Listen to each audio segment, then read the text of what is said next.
చెప్పడానికి వచ్చాను. నువ్వేం భయపడ. సారీ సార్, పూజ అనుకోని. ఏమనుకోవటం? ఇక్కడ మెలకుగా ఉన్న వాళ్ళే మర్డర్ చేస్తారు. ఇలా పగటి కళ్ళ కన్నా ఉంటే కళ్ళలోనే కనుమూస్తావు. అర్థమైందా? అర్థమైంది. ఏమర్థమైంది? నేను పూజతో 7 అడుగులు నడవాలంటే ఇక్కడ మీరు చెప్పినట్టు నడవాలి. 8 సెవెన్ పద. అలాగే. ప్రసాద్ గారు, ఏంటి ఈ సీసా పెంకులు ఏంటండి? ఓడి ఎలా అరబెట్టినట్టు అరబెట్టారు? అవి పగలగొట్టి బాంబుల్లో పెడతారు. ఏంటి ఇక్కడ బాంబులు తయారు చేస్తారు? గట్టిగా బాబు, అవి నీ మీద వేస్తారు. ఏంటండి పొగలొస్తాయి? సాంబారా? సాంబార్ కదా సారా. నాటు సారా. స్మెల్ తెలియటం లేదా? అవును బాబోయ్. వాడేంటి సార్ సింగిల్ హ్యాండ్ కత్తి చూడకాయ బాబు, వాడి కోపం ఎక్కువ. ఒకసారి కత్తి నిరుతుంటే 2 చేయి అడ్డం వచ్చిందని వాడి చేయి వాడే నరుకున్నాడు. రండి ప్రసాద్ గారు, ఇక్కడ ఎవరు మామూలు వాళ్ళు ఉండరా? ఇక్కడ మామూలు వాళ్ళు ఉండలేరు కూడా. అటు చూడు, జమ్మలమడు జనార్దన్ 50 మర్డర్లు చేశాడు. అమ్మో. ఇటు చూడు, వీడు రాజంపేట రవి ఊచకోత స్పెషలిస్ట్. మనుషుల రక్తాన్ని నీళ్లు దగ్గర తాగేస్తాడు. అర్థమైందా? అర్థమైంది. ఏమర్థమైంది? పూజ మా ఇంట్లో కుడికాలు పెట్టాలంటే నేను ఇంట్లో ఎడంకాలు పెట్టాలి. తేడా వస్తే 2 కాళ్ళు తీసేస్తారు. వాళ్ళు ఏదైనా ప్రశ్నలు అడిగితే తింగర్ మహోస్ గా నవ్వు చూడకు. స్పాంటేనియస్ గా ఇది వస్తే చెప్పి. మీరు చూడండి నా స్టైల్. ఎతుకు. నమస్కారం అన్నయ్య. ఏంటి మనోళ్ళందరూ బయట ముమ్మరంగా బాంబులు దొరుకుతున్నారు? ఎవడైనా పెళ్లి ఆపడానికి ట్రై చేస్తే వాడి మీద ఇంతకీ ఇతనెవరు? ఈయన పేరు ప్రణీత్. నమస్కారం అండి. నమస్కారం. యూరోప్ లో ఉంటారు. నీకే తిండి దండగనుకుంటా అంటే నీకు ఇంకొక డోలా? అయ్యో మావయ్య, ఈయన కొన్ని వేల కోట్లకు అధిపతి తెలుసా? ఇక్కడ ఫ్యాక్టరీ పెడదామని వచ్చారు. దానికి లోకల్ పార్ట్నర్ కావాలి. పెట్టుబడి అయింది, పెత్తనం పార్ట్నర్ది. మీరు నమ్మకస్తులని చెప్పి మీతో లింకప్ చేద్దామని తీసుకొచ్చా. మరి ఆ అబ్బిని నుంచో పెట్టి మాట్లాడతావురా? దాబిదా కూర్చో. కూర్చో. ఏవబ్బా ఇంత సిన్ని పెట్టి తెచ్చుకున్నావు? పెట్టి పైకి వెళ్ళిపోయి. చూసావా మర్యాద డబ్బున్నడని. ఇంతకీ ఏ ఫ్యాక్టరీ పెట్టాలనుకుంటున్నారు? ఈ కరువు ప్రాంతంలో ఎరువులు ఫ్యాక్టరీ పెట్టి రైతులకు అరువు ఇద్దాం అనుకుంటున్నాను. ఏమంటారు? శానా మంచాలు. ఇంతకి మీ దేవురు బాబు? ఊరా అండి? తాడిపత్రి. తాడిపత్రి? ఆ. ఆ. తాడిపత్రి అంటే అది మా ఊరు.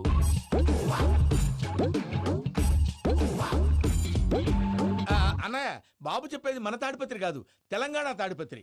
ఏం బాబు? నేను చెప్పేది అదే. అది మా మేనమామ గారి ఊరు. నేను ఆడనే పెరిగి. తాడిపత్రిలో మీ ఇల్లెక్కడ? ఇల్లా అండి? గుడి ఉంది కదండి? ఉంది. దాని పక్కన శర్మ గారిల్లు. అయితే శర్మ గారింటి పక్కన ఆనందరావు గారిల్లు. ఆనందరావు తెలుసు అనమాట. అయితే ఆనందరావు ఇంటికి 7 ఇల్లు అవతల. ఆనందరావు అంకుల్ ఇంటికి మా ఇంటికి 7 హౌస్ గ్యాప్ ఉంది. Just 7 houses. అంకుల్ అంటున్నావంటే ఆనందరావు నీకు తెలుసు అన్నమాట. ఎందుకు తెలీదు? Very close family friends. అయితే నువ్వు వచ్చినావని తెలిస్తే వాడు కూడా సంతోషపడతాడు. ఫోన్ చేస్తాను. ఇప్పుడు వద్దులే అన్నయ్య, బాబు బాగా టైర్ అయిపోయాడు. Jet lag. ఎంతసేపు బాబు? ఒక్క నిమిషం.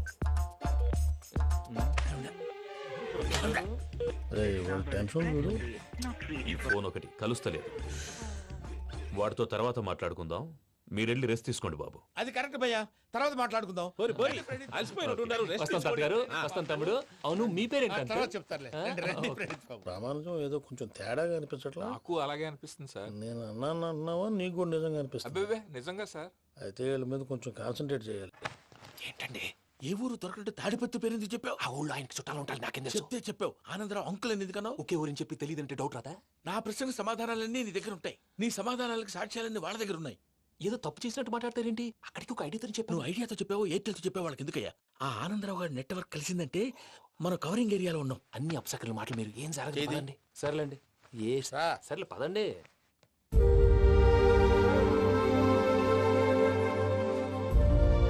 అదేంటండి పూజ అలా చూస్తుంది? ఇంకెలా చూడాలి? చాలా గ్యాప్ తర్వాత కాబోయే భర్త వచ్చాడు. ఫేస్ లో ఫీలింగ్ ఎమోషన్ లేదేంటి? అమ్మాయికి 190 ప్రాబ్లమ్స్ ఉన్నాయి. నీకు ఫేస్ లో ఫీలింగ్స్ కనపడతాయా? ఓ కరెక్ట్. సరే పదండి వెళ్దాం. నువ్వు ఎక్కడికి? పూజ దగ్గరికి. నువ్వు గదిలోకి రాకూడదు. నేను వెళ్ళి తీసుకొస్తా. ఓ అమ్మా పూజ. నిన్ను రమ్మంటే అతన్ని తీసుకొచ్చావేంటి? ఏం చేయనమ్మా, భుజాల మీద ఎక్కించుకుని తీసుకెళ్ళడానికి నేనేమన్నా ఆంజనేయుడా? వాడంటే కొన్ని తక్కువ టమారాలు తెలిసినాడు. పైగా నిన్ను ప్రేమిస్తున్నాడు కూడా. అంటే అతనికి అసలు విషయం చెప్పలేదా? చెప్దామని అనుకున్నానమ్మా. సరిగ్గా నువ్వు ఆ టైంలో ఫోన్ చేసి ఇక్కడ ప్రాబ్లమ్స్ చెప్పావు. ఏం చేయాలో తెలియక వాడిని నేర్చుకుని వచ్చేసా. ఏంటి మా వీరు బుద్ధి లేకుండా ఇప్పటికే పెద్ద తప్పు చేసావని ఫీల్ అవుతుంటే నువ్వు ఇంకా కంటిన్యూ చేస్తున్నావు? ఇప్పుడేం కొప్పలు మునిగిపోయినాయమ్మా. ఇప్పుడు చెప్పేది ఏదో 4 రోజులు చెప్తాం.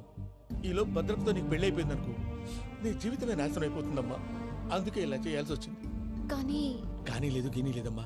ఇక్కడి నుంచి బయటపడ్డ తర్వాత వాడి కాళ్ళ వెళ్ళబడి నేను ఏదో సరి చెప్పుకుంటాను కదా. సరేనా? సరే అంటే కాదమ్మా, వాడితో నువ్వు కొంచెం క్లోజ్ గా ఉండాలి. అంటే వెళ్ళి వాటేసుకోవాలా? వాడు అదే ఎక్స్పెక్ట్ చేస్తున్నాడమ్మా. ఏంటి? ఏం లేదమ్మా, వాడితో కొంచెం సరదాగా ఉండమని అంటున్నాను. రా చెప్తా. చూసావు బాబు, నీ మీద బెంగతో ఎలా చిక్కిపోయిందో. ఇదంతా నాటకం అని నాకు తెలుసు. నేను యూరోప్ రావడం, అక్కడ మీరు పూజను నాకు పరిచయం చేయడం, ఇదంతా కూడా ఆ పైవాడు ఆడుతున్న నాటకం. మనం జస్ట్ పాత్రధారులు అంతే. మన ఇద్దరికి రాసి పెట్టింది కాబట్టే ఇదంతా జరిగింది. మధ్య మధ్యలో చిన్న చిన్న ప్రాబ్లమ్స్ వస్తాయి, వాటికి మనం కంగారు పడకూడదు.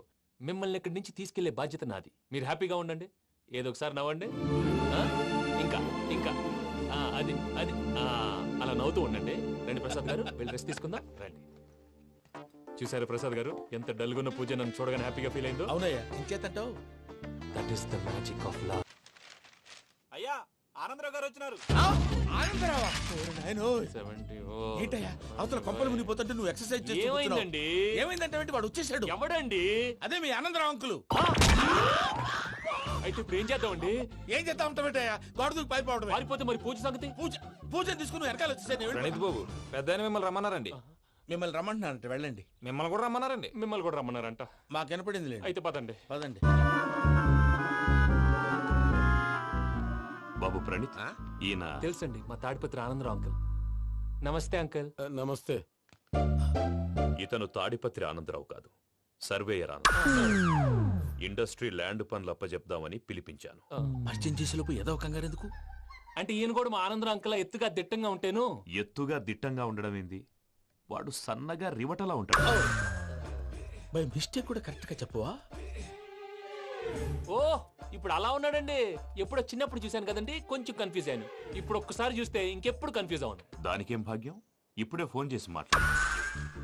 కన్ఫ్యూజన్స్ అన్ని క్లియర్ అయిపోతాయి. నోరు తిన్నగా ఉండదా?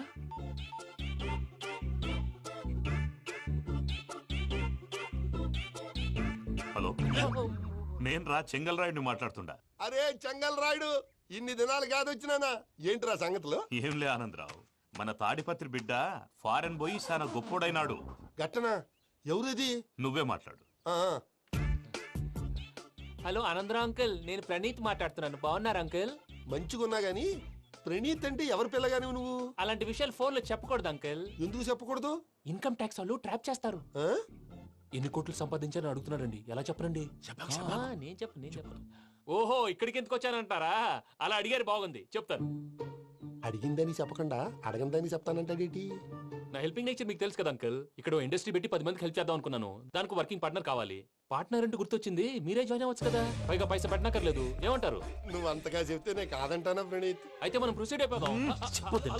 హలో, ఏంటి బాబిది, అన్ని ఓకే అనుకున్న తర్వాత ఇప్పుడు మీ పార్ట్నర్ గా వాణ్ణి జాయిన్ అమ్మంటావేంటి? అంటే మా ఊరోడే కదా అని. వ్యాపారంలో క్యాస్ట్ ఫీలింగులు ఊరి ఫీలింగులు పెట్టుకుంటే మట్టి కొట్టుకొని పోతాం. మంచి మనుషులు ముఖ్యము, చెప్పురా.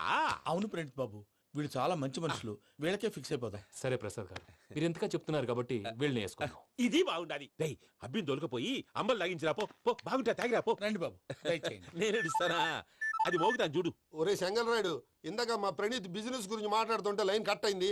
ఓసారి మా వాడికి ఇంకోసారి ఇక్కడికి ఫోన్ చేస్తే నీ పీక కట్ అవుద్ది. చూసారా, మళ్ళీ ఆనందరావు పేరు ఎత్తకుండా ఎలా లాక్ చేశాను. గొప్ప పని చేసేవాళ్ళే. ఇదే మీద చిరాకు. ఒక మంచి పని చేసినప్పుడు అప్రిసియేషన్ ఉండదు. ఇంకోసారి ఇలా టెన్షన్ పెట్టామంటే హార్ట్ అటాక్ వచ్చి పోతాను. తొందరగా ఇంట్లో నుంచి బయటపడే ప్లాన్ చేయి. నేను ఆ ప్లాన్ చేయాలంటే ముందు ఈ ఇంటి ప్లాన్ కావాలి. ఇంటి ప్లాన్ ఎందుకు వెంకటరమణ? పని అయ్యాక చెప్తాను. వెంకటరమణ, ఇప్పుడే క్లియర్ చేస్తాగా. ఇదిగో ప్రసాద్, ఇప్పుడు అటు వెళ్ళాడే ఆ బాబు, నువ్వు అక్కడేమో ప్రణీత్ అని పిలుస్తున్నావు, ఇక్కడేమో వెంకటరమణ అంటున్నావు. ఏంది నీ లెక్క? లెక్క లేదు, బొక్క లేదు. మనిషి అన్న తర్వాత బోళ్ళ నిక్నెములు ఉంటాయి. మహేష్ బాబు నాని అంటారు, అల్లు అర్జున్ బన్నీ అంటారు, అంతెందుకు నిన్ను చిన్ని అంటారు. నిజమే ప్రసాద్, నువ్వు అన్నట్టు నిక్నేమ్స్ ఉంటాయి. ఇప్పుడు మహేష్ బాబు నాని అంటాం గాని పవన్ కళ్యాణ్ అనంగా, అల్లు అర్జున్ బన్నీ అంటాం గాని ప్రభాస్ అని పిలవంగా. నువ్వు చెప్పేదల్లా నమ్మటానికి నేను ఎతవల్లాగా అనర్జుకేటెడ్ కాదురా. మరగుచ్చదవా, మొదలచ్చి పెదవా, పింజారి ఎదవా, నెలసొక్కు పెదవా. నువ్వు ఆయన అలా బండబూతులు తిడతా ఉంటే భక్తి పాటలు ఏంటంటే అలా అవుతానంటే. ఆయన తిట్టేది నన్ను కాదు, ఆయనకి ఎవరి మీద కోపం వస్తే వాళ్ళ నాలో చూసుకుని ఇలా నోటుతో తీర్చుకుంటాడు. ఓహో, ఇదొకటి ఉందన్నమాట. అచ్చోసిన అంబుధులో పెరిగే బుర్ర పెరగలేదంటరా, బుర్ర తొక్కు వెదవా, సన్నాసేదవా. నవ్వుతావేంట్రా? నేను తిట్టేదా ప్రసాద్ గాని కాదు, నిన్నేరా. నన్నా లేకపోతే ఇప్పుడు డీటెయిల్స్ అన్నాడు అవసరం అంటారా? అడుగుతాయేదవా.